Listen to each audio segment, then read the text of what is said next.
The looming shadow. In an age of steel and conquest, when the lands were torn by endless wars, there existed a proud but small kingdom named Arathia. Nestled between towering mountains and vast uncharted forests, it was ruled by the wise and courageous QueenLiana. Though Arathia was a land of peace, it lay in the shadow of a formidable adversary, the Empire of Drakos. Led by the ruthless King Morphin, for years Morphin sought to extend his dominion, and his eyes had long been set upon Arathia's fertile valleys and abundant resources.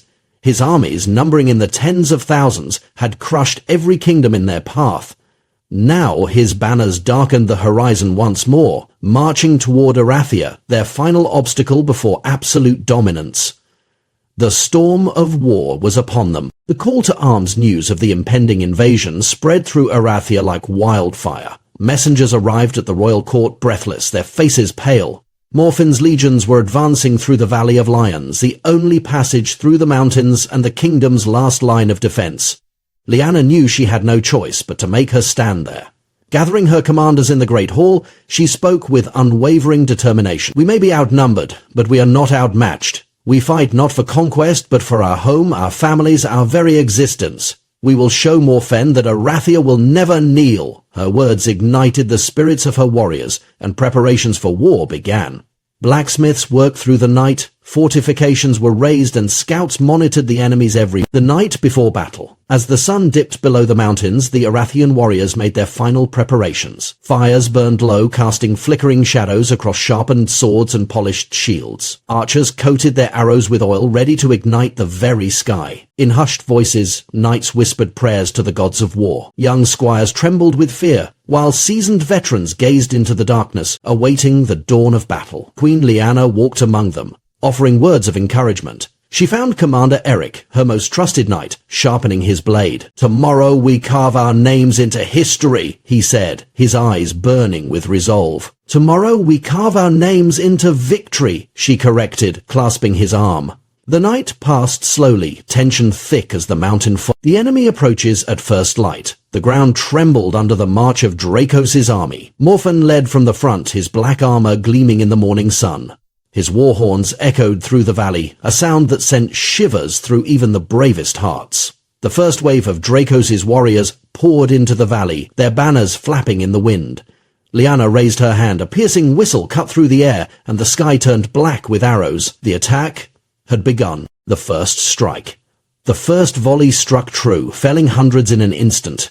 Before the enemy could react, Arathian catapults unleashed flaming boulders, sending fire crashing into their ranks. Panic spread like wildfire. Horses reared, men stumbled over the bodies of their fallen comrades. Morphin, undeterred, bellowed, "Forward! Crush them beneath our steel!" His elite warriors surged ahead, forcing their way through the valley. The Arathian front line braced for impact, shields locked, spears aimed. The true test of their strength had begun. The clash of titans. The clash was thunderous. Blades rang against armor. Screams pierced the morning air. Blood soaked the earth as warriors fought with unrelenting fury.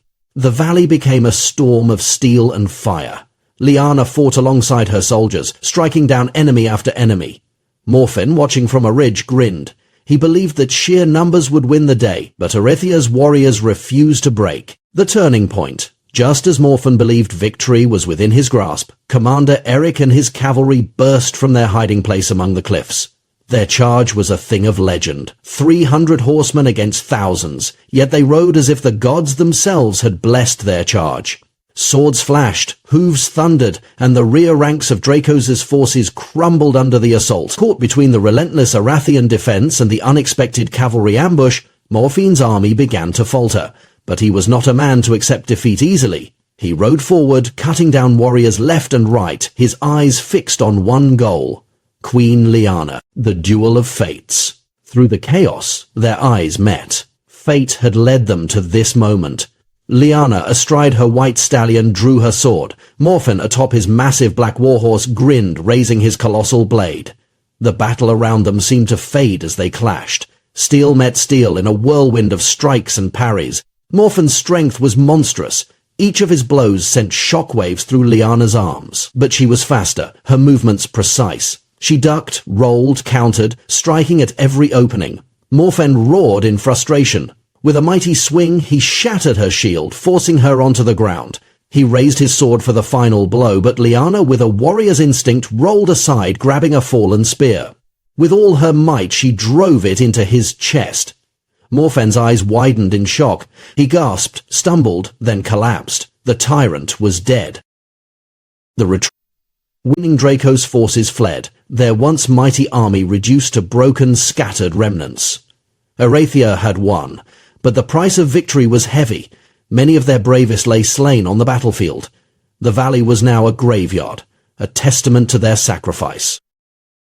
A legacy. Sun set. QueenLiana stood atop the valley, gazing on the land she had fought so fiercely to protect. Her people, bloodied but unbowed, raised their banners high. Arathia had survived. From that day forward, the Valley of Lions became sacred ground, a symbol of courage, sacrifice, and unbreakable will. And the legend of QueenLiana, the warrior queen who defied an empire, was etched into history forever. In the years that followed, songs were sung of that fateful battle.